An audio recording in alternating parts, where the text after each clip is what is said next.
Welcome back to Ask Allison. Here is today's question. Aside from the typical marketing strategies, are there any other tips or ways of being that I can help fill a practice? I'm doing the typical things and waiting for that effort to pay off, which I know isn't instant, just looking for other ways to get this going. Great question. Before I answer, I would love to thank Therapy Notes for sponsoring Ask Allison. I've talked about Therapy Notes for years. I know all their features by heart, but what really sets them apart is that they care about your experience. It's not just about troubleshooting. They actively implement user-suggested features like their new AI notes and automated client payments. Everyone at Therapy Notes believes in the product and they want you to love it too. Plus, they're independently owned, which means no venture capital, no pressure to prioritize investors over customers. This independence allows them to keep prices fair, focus on innovation, and prioritize customer experience. With over 100,000 therapists already on board, they've proven you don't have to compromise success for quality. If you're ready to see for yourself, try Therapy Notes free for 2 months with the code ABUNDANT at therapynotes.com. All right, so there are lots of different ways of being or things you could be doing, but I'm going to focus on one today, and it's one that might be a little unexpected, and that's generous, like be generous. What you might be thinking when I say that is maybe you picture giving away free sessions or working for hours without getting compensated for your time, but that's not what I'm talking about here. The generosity I'm referring to is about giving what you can when you can without burning yourself out or feeling like you're sacrificing your time and energy. It's about being generous in ways that serve your community, not necessarily individual clients. Being generous in ways that foster connections and ultimately help build a practice that feels really aligned with who you are. Before we dive into how generosity can help you grow your practice, I want to address something that's on the minds of many private practice owners, which is the fear of competition. If you've ever thought to yourself, there are only so many clients out there, or what if I'm not the therapist they choose? I really want you to take a deep breath and let that go. There are plenty of clients to go around, I promise. When you fully buy into this idea that there's room for everyone, it completely shifts how you approach your work. Instead of worrying about your competition and stressing about who's getting the next client, you begin to feel a lot more space to be generous. You stop wasting time and energy worrying about other people's success. You free yourself up to think about how you can serve others and contribute in ways that are meaningful, even if it's not immediately rewarding in the ways you expect. Let me share some ways generosity can actually help build your practice. And I want to emphasize this isn't about giving away your time and resources to the point of exhaustion. Generosity does not mean giving away more than you have to give. It means offering what you can when you're able and creating an environment where both you and those around you can thrive. One of the most powerful ways to be generous in your practice is by sharing your experience with others. So I'll give you an example from my own experience. If another therapist calls me because they're working with a client who's presenting with like a new eating disorder symptom and they want advice on best practices, I really don't hesitate to offer my insights. I do not see this as competition. I see it as a chance to help a fellow clinician.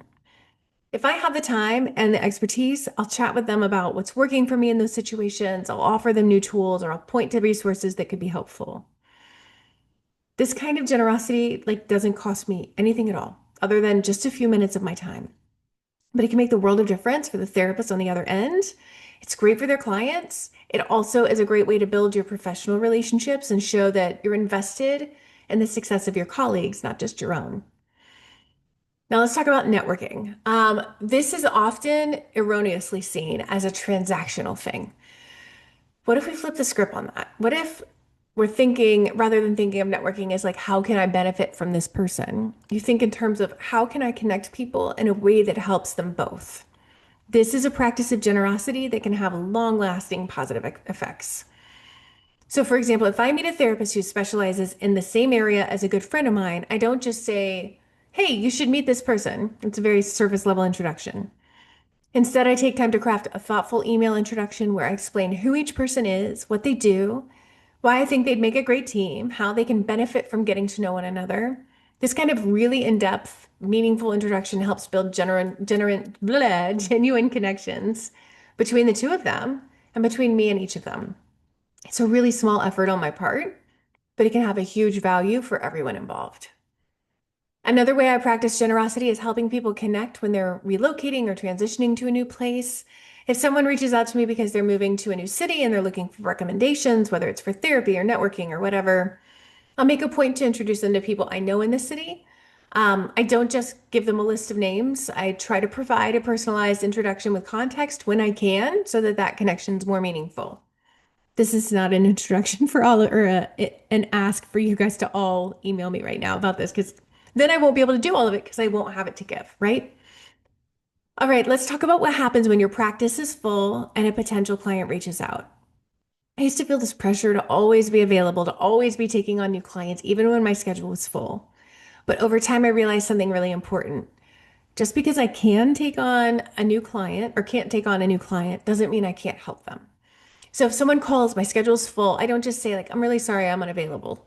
I talk to them about what they're going through, what they're hoping to work on in therapy. And then I provide them with a hand-picked list of therapists that I think would be a great fit for their needs.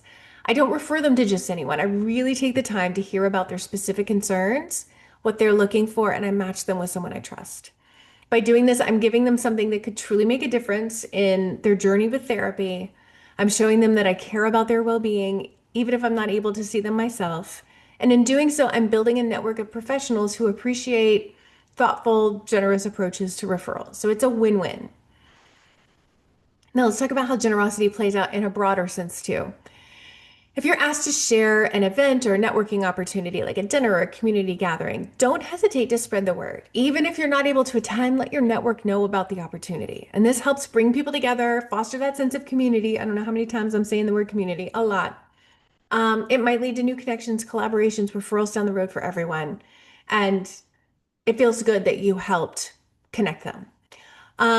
And let's consider referrals within your own client base. If a client comes to you with a request for a referral for a friend or a family member, don't just send them to anyone you're familiar with. Think about who truly fits the need, someone you would trust to provide high quality care. This type of generosity shows that you're not just thinking about your own business, but the well being of others too.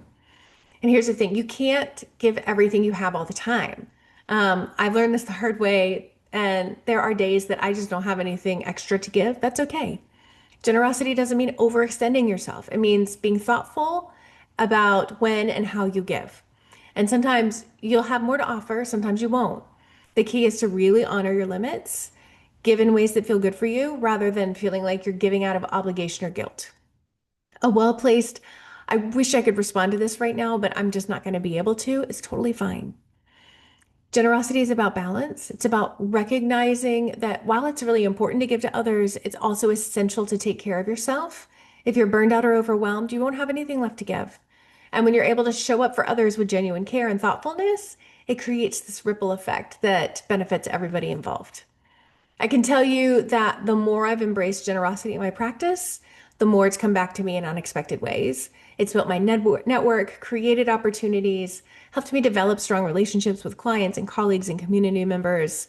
But more importantly, it's allowed me to build a practice that feels really fulfilling and authentic and connected to the people I serve. If you're ready to embrace generosity in your own practice, and you want a tool to guide you, I've got something for you. You can DM me the word sheets, and I'll send you this week's worksheet, which is who to network with, since that's an important part of being generous. You'll also get access to the worksheets in the whole series. So those are all designed to help you implement the ideas I talk about and bring more generosity in your practice in this circumstance. Thanks for tuning in today, and trust that there are plenty of clients out there. And when you have the time and energy to be generous, it's a great option.